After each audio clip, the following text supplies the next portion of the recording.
Welcome students. In last video we have discussed about the nucleophilic substitution reaction of the haloalkanes. So now today we will study about the stereochemical aspects of nucleophilic substitution reactions. So the topic 1 is optical activity. So first we have to understand that what is optical activity. Okay? So compounds those rotate the ppl means plane polarized light, means suppose it is our light, and when this light pass through a nicole prism, okay, nicole prism, then it convert into the ppl यानी plane polarise light. Okay, इसके सारे जो vibrations होते हैं वो same plane में, एक ही plane में होते हैं. That's why it is called ppl.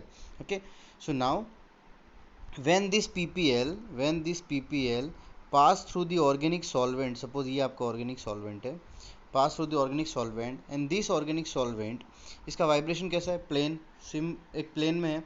so ये इसको क्या कर देगा, there are three cases, sorry.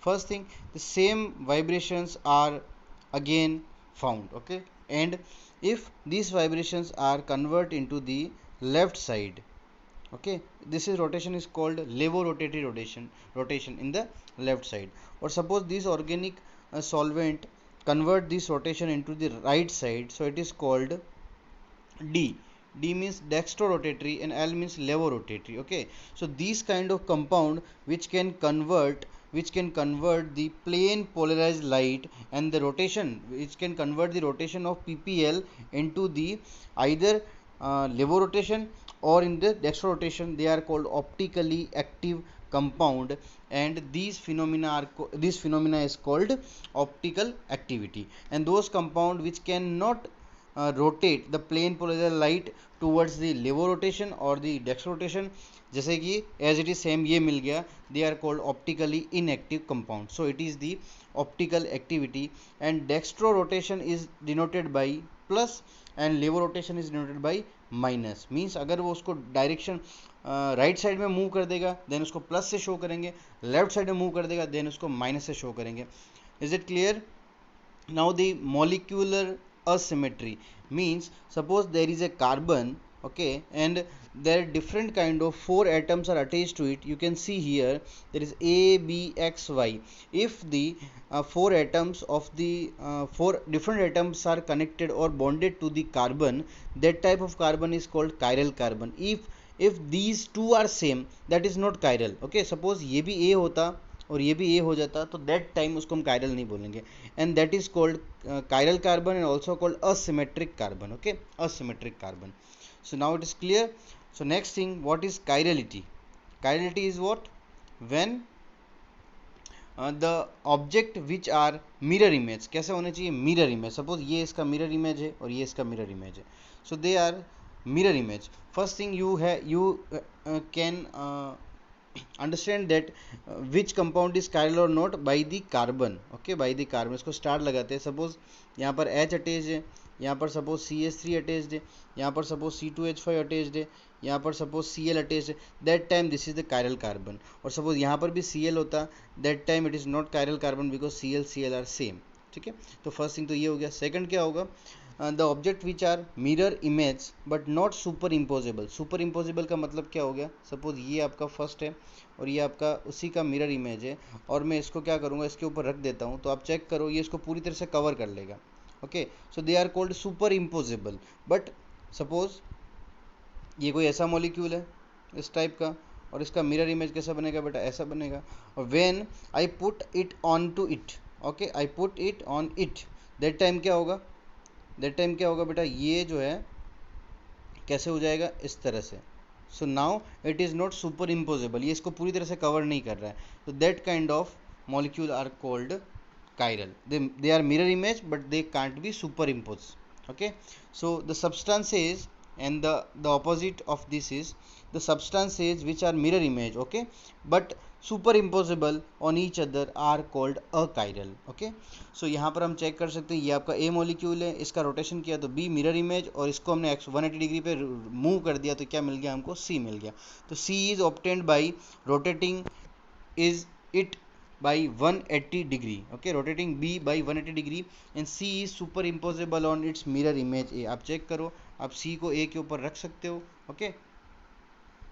So that is called achiral और सिमेट्रिकल, ठीक है।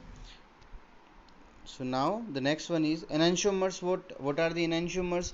Enantiomers are stereoisomers which are non superimposable mirror images. मतलब mirror images हैं और सुपर इम्पोजेबल भी नहीं है, they are called enantiomers.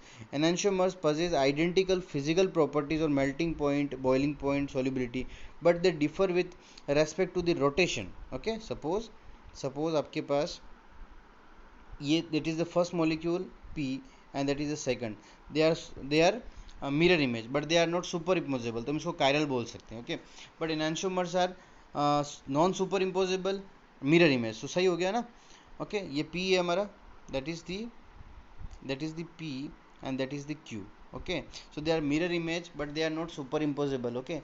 We can call them enantiomers, but melting point, boiling point are same of this, ये property same रहेगी, but एक property कभी भी सेम नहीं हो सकती, that is the optical activity. Suppose ये है आपका डेक्स्ट्रो रोटेटरी, तो ये जनरली क्या होगा, लेवो rotatory, okay.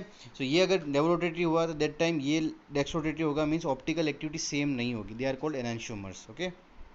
Next thing, racemic mixture, okay. Racemic mixture, suppose हम यहाँ पर चेक करते हैं, that is the compound, okay. ये कोई ऑर्गेनिक सॉल्वेंट है और इस लिसन इसके पास 2 आइसोमर्स हैं.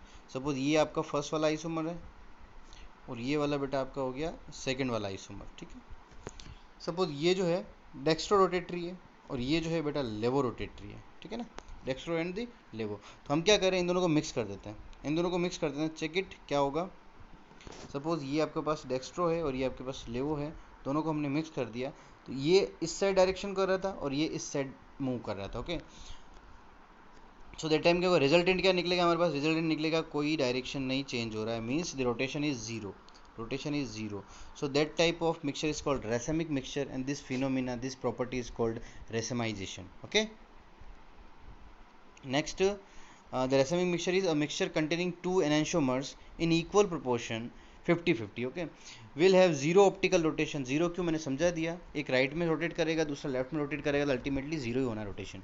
Is non as racemic mixture represented by DL और प्लस माइनस. तो प्लस से डिनोट करते हैं डेक्स्ट्रो को और माइनस से करते हैं लिवो को. That is racemic mixture is plus minus before the name of the compound. Like butane 2-ol is a racemic mixture, so we can write here the plus minus butane 2-ol, okay.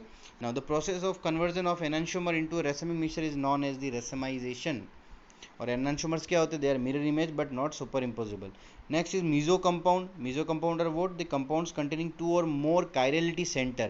अब क्या होगा, suppose यहाँ पर एक carbon है, then again एक carbon है, then again एक कार्बन है, देन अगेन एक कार्बन है, तो आप चेक कर सकते हो कायरलिटी सेंटर कितने, 2 कायरलिटी सेंटर. सपोज इसके पास मैं आगे सारे बॉन्ड बना देता हूँ दैट टाइम, ओके.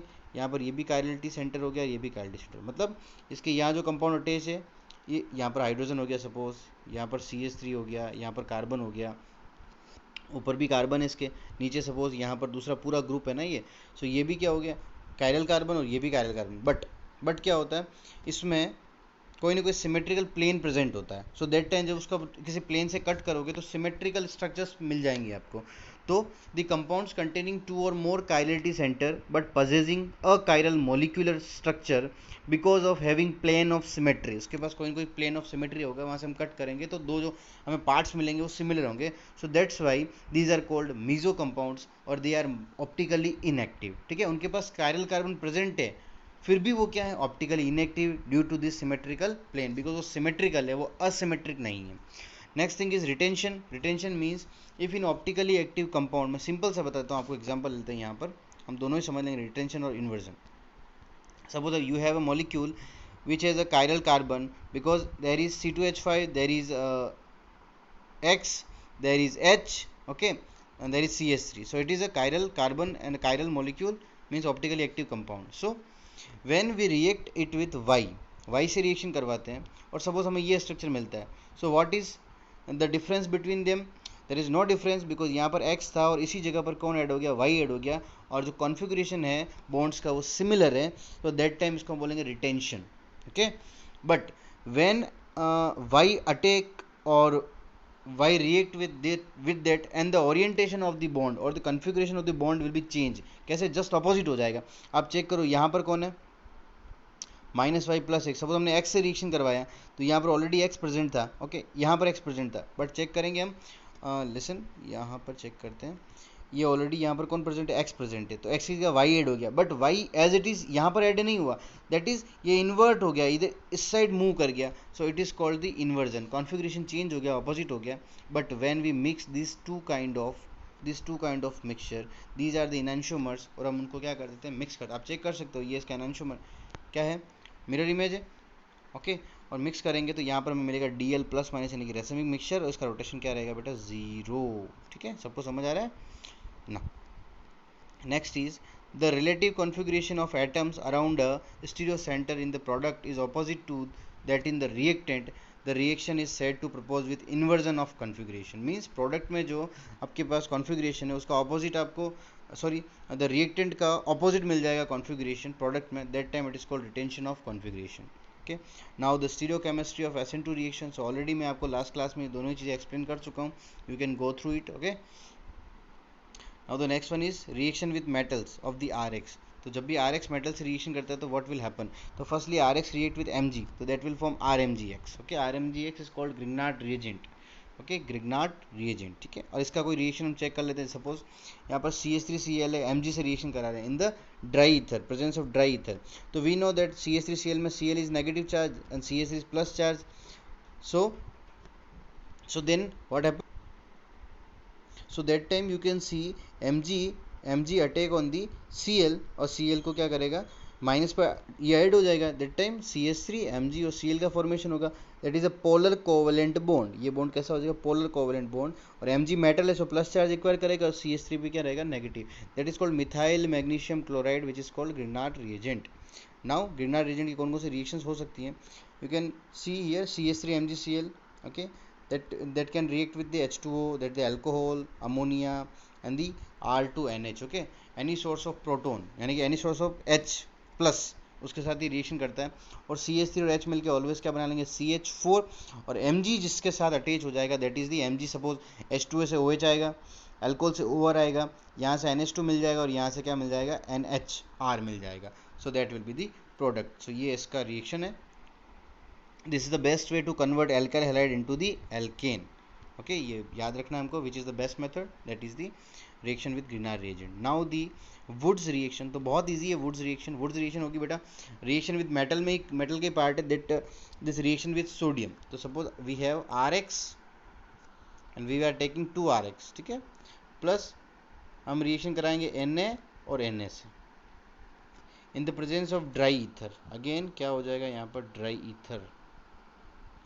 तो ये RX मिलके क्या बना लेंगे? देखो ये 2NX और दे विल ज्वाइन, तो ये बन जाएगा बेटा आपका RR. Means number of carbon in carbon chain increases. आपने 1 लिया, 2 मिला, 2 लिया तो 4 मिला. ठीक है, तो यहाँ से आप चेक भी कर सकते हो. 2CH3Cl plus 2Na dry ether, तो CH3CH3 2NaCl. और ड्राई ईथर बहुत इंपॉर्टेंट है. Na मिल जाए, ड्राई ईथर मिल जाए, तो you can say it is the Woods reaction. And you can also see the example here.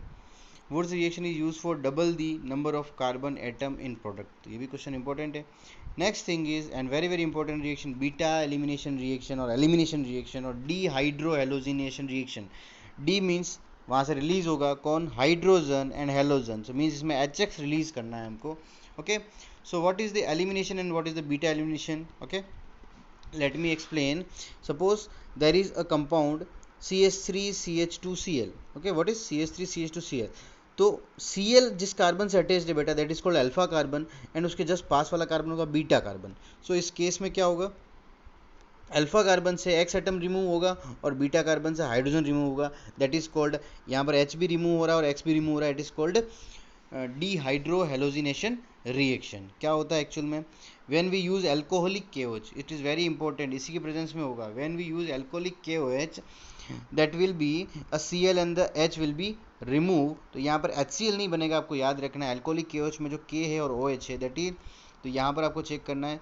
जो Cl आएगा वो KCl और यहाँ पर ये बन जाएगा H2. ये तो समझाने के लिए लिखा हुआ है H और X निकलेगा, तो यहाँ पर बन जाएगा KCl और बन जाएगा H2O.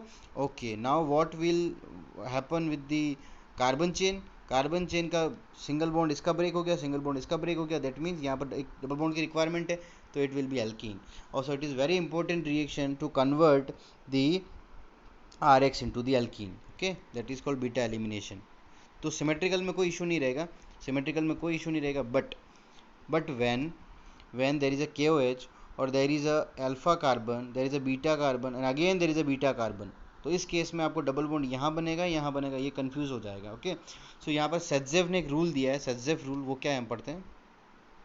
सेटजेव ने बताया बेटा कि that time according to the rule in dehydrohalogenation the preferred product is that, मतलब जो दोनों प्रोडक्ट बनेगा बट मेजर कौन सा बनेगा, that is the preferred product is that, sorry, the preferred product is that alkene that has greater number of the alkyl group attached to doubly bonded carbon। ये doubly bonded carbon जो है suppose बनेगा जब, तो उसके side suppose याद करो ये अल्फा कार्बन है, इसके साइड 2 कार्बन है, इसके साइड 1 कार्बन है, तो ये वाला हाइड्रोजन निकलेगा, दैट अल्फा कार्बन यहाँ से मोस्टली निकलेगा। तो दैट टाइम हम देख सकते हैं ये 81% बन रहा है इधर वाला, और यहाँ पर आप चेक करो ओनली कितना बन रहा है 19% जब यहाँ से हाइड्रोजन रिलीज हुआ, तो बिकॉज यहाँ पर Cl अटैच था, यहाँ पर 2 कार्बन है, मीन्स ये कार्बन का अल्फा हाइड्रोजन निकलेगा मोस्ट ऑफ केसेज में। ठीक है, ये आपका सेटजेव रूल। एलिमिनेशन वर्सेस सब्सटीट्यूशन हम चेक करेंगे।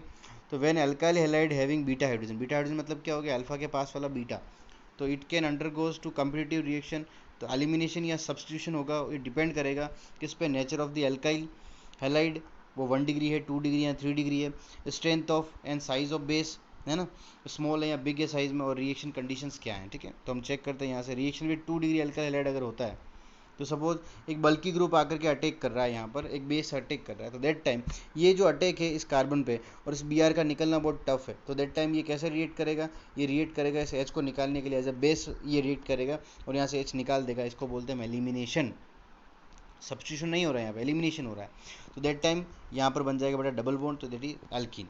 But when this nucleophile is small in size it can attack and replace the Br, so इस टाइम क्या हो जाएगा बेटा, सब्सटीट्यूशन। तो सेम कंपाउंड में साइज ऑफ न्यूक्लियोफाइल पे डिपेंड करता है the reaction. So due to the steric reason, वही सिंपल फर्स्ट वाले में steric reason, bulkier nucleophile will prefer to act as a base and abstract proton to give elimination product rather than the attacking bigger size tetravalent carbon to form substitution product। That's why 2 degree alkyl halides may undergo elimination or substitution, it is depend upon the size of base or nucleophile। ठीक है, size of base और nucleophile, it is right। now with 1 degree alkyl halide कोई issue नहीं है, यहाँ पर simple OH attack and Br replace and it will be the 1 degree alcohol। okay, but into this alcoholic KOH attack कर रहा है। okay, तो यहाँ पर क्या होगा, that is alcoholic KOH, Br remove, H remove, CH2 already बता चुका हूँ मैं आपको पहले ही है। बट यहाँ पर 3 डिग्री अल्कोहल के साथ रिएक्शन कराएंगे तो एलिमिनेशन भी पॉसिबल है, सब्स्टिट्यूशन पॉसिबल है, बट ये 97 बनेगा, ये ओनली 3% बनेगा। ओके, यहाँ से C2H5O, H और OH निकल के H2 बना लेगा, बचेगा C2H5O Na plus Br NaBr। ठीक है, प्लस ये क्या बन जाएगा, अगर एलिमिनेशन होगा तो एल्कीन बनेगा, और यहाँ पर सपोज सब्स्टिट्यूशन होगा तो OC2H5 नहीं ईथर बन जाएगा, ROR, ये पूरा R, ये O और ये R। ठीक है, नेक्स्ट है हमारा nucleophilic substitution reaction of ARX। तो नेक्स्ट इज, अब हमें एलोरीन की न्यूक्लियोफिलिक सब्स्टिट्यूशन रिएक्शन पढ़नी है। सो यहाँ पर हेडिंग क्या हो सकती है, that the chemical properties of ARX। ठीक है ना, उसमें हम फर्स्ट पढ़ेंगे न्यूक्लियोफिलिक सब्स्टिट्यूशन रिएक्शन, तो उसके पीछे कुछ रीजन है। Suppose we have studied that the nucleophilic substitution reaction of RX, now we are going to study ARX। तो which is more reacted towards the nucleophilic substitution reaction, that is most reactive as compare to RX। तो why it is less reactive, उसके पीछे reason क्या है, कुछ reason है particular हम पढ़ते हैं। फर्स्ट है रेजोनेंस इफेक्ट। आपको पता है हेलो एरिन में क्या होता है बेटा, रेजोनेंस होता है, और रेजोनेंस होने से, रेजोनेंस में सिंपल वे में बोलूँ, यहाँ पर पार्शियल डबल बॉन्ड कैरेक्टर आ जाएंगे, और पार्शियल डबल बॉन्ड कैरेक्टर आने से ये बॉन्ड थोड़ा क्या हो जाएगा, स्ट्रॉन्ग हो जाएगा, CCl बॉन्ड शॉर्ट भी हो जाएगा, बॉन्ड एनर्जी इंक्रीज हो जाएगी, और ये क्या हो जाएगा बेटा, स्ट्रॉन्ग हो जाएगा। सो दैट्स वाई स्ट्रॉन्ग होने से इसको रिमूव, इसको कट करना, इसको ब्रेक करना थोड़ा टफ हो जाएगा। So as compare to RX इसका रिएक्टिविटी लेवल डिक्रीज हो जाएगा। ठीक है, हाइब्रिडेशन पे डिपेंड कैसे करता है, चेक करो, यहाँ पर CH3Cl sp3 हाइब्रिडेशन है, यहाँ पर कौन सा sp2 है। ठीक है, तो S कैरेक्टर भी इंक्रीज हो गए, यहाँ पर जो लेस एस कैरेक्टर है, ठीक है ना, कितने होंगे 33.33, इसमें कितना हो जाएगा, सॉरी CS3, तो SP3 है, SP3 मीन्स क्या हो गया, टोटल 4 है तो 25% हो गया है, तो और यहाँ पर कितना हो जाएगा बेटा 33.33, तो एस कैरेक्टर इंक्रीज हो गया मीन्स इलेक्ट्रॉन नेगेटिविटी इंक्रीज हो गई, ठीक है ना। तो greater s character more electron negative, 169 picometre इसकी लेंथ है, इसकी 177 है, छोटा बॉन्ड है तो स्ट्रॉन्ग रहेगा, short bond length, difficult to cleavage, तो टूटेगा नहीं तो रिएक्टिविटी कहाँ से, ठीक है ना, लेस रिएक्टिविटी।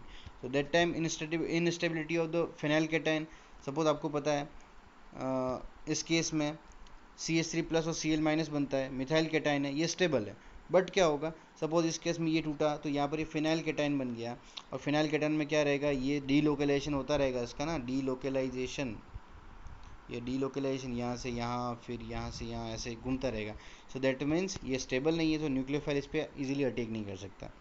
नेक्स्ट थिंग है बेटा electronic repulsion, you know that our RX है ना, इस पर सपोज OH में से अटैक कर रहा है तो ईजिली अटैक कर लेगा, बट इसमें क्या है, ये जो आपका इस पर नेगेटिव चार्ज ऑलरेडी ज़्यादा है ना, क्यों, बिकॉज जो Cl था हेलोजन एटम है, ये इसको ऑलरेडी क्या कर रहा है, एक्टिव करके रखता है, तो यहाँ से ये नेगेटिव चार्ज, इस पर भी नेगेटिव चार्ज, और रिपल्सन रहेगा, तो रिपल्सन के केस में इसका अटैक इजीली नहीं होगा, तो that time we can say that it is less reactive. Replacement of hydroxyl group, यहाँ से हम पढ़ते हैं इसको, replacement by hydroxyl group, chlorobenzene can be converted into phenol by heating in aqueous sodium hydroxide solution at a temperature of 623 kelvin at a pressure of 300 ATM। Suppose यहाँ पर chlorobenzene है, इस पर आपने NaOH को अटैक कराया 623 और 300 पे, तो ये फिनॉल में कन्वर्ट हो जाता है, ठीक है। अभी हमको चेक करना है यहाँ से, that is the replacement by the hydroxyl group, तो ये OH ने, सपोज यहाँ से H और Cl निकला, क्या बन गया HCl, और ONA अटैच हो जाएगा, that is the ONA plus HCl and NaCl, HCl will be react with the phenoxide ion, sodium phenoxide ion, and यहाँ से Na और Cl निकल गया, NaCl और H अटैच हो गया, that will B phenol, okay, ये से फिनॉल बन गया। सो द प्रेजेंस ऑफ, इस पे अगर कोई भी आपका इलेक्ट्रॉन विड्रॉइंग ग्रुप प्रेजेंट रहेगा तो दैट टाइम उसकी रिएक्टिविटी इंक्रीज हो जाएगी। सपोज यहाँ पर ऑर्थो पे है, यहाँ पर 2 है ऑर्थो एंड पेरा पे, यहाँ पर 3 है ऑर्थो एंड पेरा पे, तो आप चेक करो यहाँ पर 443 केल्विन है, यहाँ पर 368 है, कम टेम्परेचर पे रिएक्शन हो रहा है, और यहाँ पर ओनली वार्मिंग पे रिएक्शन हो जाती है, दैट मीन्स ये मोस्ट रिएक्टिव है। तो जितना आपका नंबर ऑफ दी इलेक्ट्रोनेगेटिव या इलेक्ट्रॉन विड्रॉइंग ग्रुप अटैच रहेगा उतना रिएक्टिविटी इंक्रीज हो जाएगा। तो आप इसको ये भी याद रखना है, इलेक्ट्रॉन विड्रॉइंग के केस में आपको फर्स्ट नंबर इसको मिलेगा most reactive, then second and then third, okay. Reason क्या है, more electron withdrawing group. Mechanism क्या होता है इसका, तो मैकेनिज्म हम चेक कर लेते हैं बेटा यहाँ से, ओके। सपोज ये OH attack on the para position, हम तीनों स्टडी करेंगे, पैरा पोजीशन पर अटैक करेगा, तो यहाँ चेक करते हैं, एक मिनट, यहाँ ये इसने इस पर अटैक किया, यहाँ पर ClOH हो गया, यहाँ पर नेगेटिव चार्ज आएगा, नेगेटिव चार्ज इधर जाएगा, ठीक है, यहाँ आ गया तो ये आगे वाला इधर जाएगा यहाँ पर, दैट टाइम यहाँ पर नेगेटिव चार्ज, फिर ये नेगेटिव चार्ज का चला जाएगा आगे, ओके, यहाँ से ये नेगेटिव चार्ज चला गया इधर, और फिर ये वापस, तो अल्टीमेटली मैं ये बताना चाह रहा हूँ दैट आप इसको चेक करना, रेजोनेंस को चेक करना, यहाँ पर इस केस में पैरा पोजीशन में नेगेटिव चार्ज आता है, ओके, ऑर्थो पोजीशन पे नेगेटिव चार्ज आता है, और लास्ट में बेटा आपका मेटा पोजीशन, इसमें किसी भी पोजीशन पे क्या होगा, नेगेटिव चार्ज नहीं आएगा। तो नेगेटिव चार्ज नहीं आने से दैट टाइम क्या होगा, न्यूक्लियोफाइल का अटैक, इसका ऑर्थो और पैरा नेगेटिव चार्ज होने से दैट टाइम जो इलेक्ट्रॉन डेंसिटी है वो रिंग में थोड़ा डिक्रीज हो जाएगा, सो दैट टाइम क्या होगा, न्यूक्लियोफाइल को अटैक करना इजी रहेगा, जहाँ पर लेस नेगेटिव चार्ज होगा या पॉजिटिव चार्ज हाई होगा वहीं पर ही अटैक करेगा। मेटा में ऐसा कोई केस नहीं है जहाँ पर मेटा पोजिशन पे नेगेटिव चार्ज आए और जो अपना रिंग है उसमें नेगेटिव चार्ज डिक्रीज होता है, तो दैट केस में न्यूक्लियोफाइल यहाँ अटैक नहीं कर पाएगा।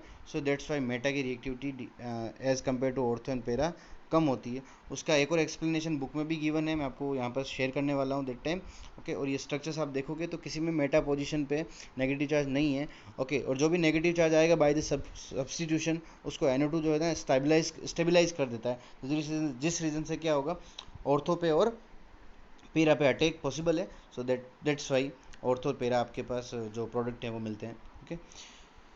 Now the topic has and, all the best to all of you.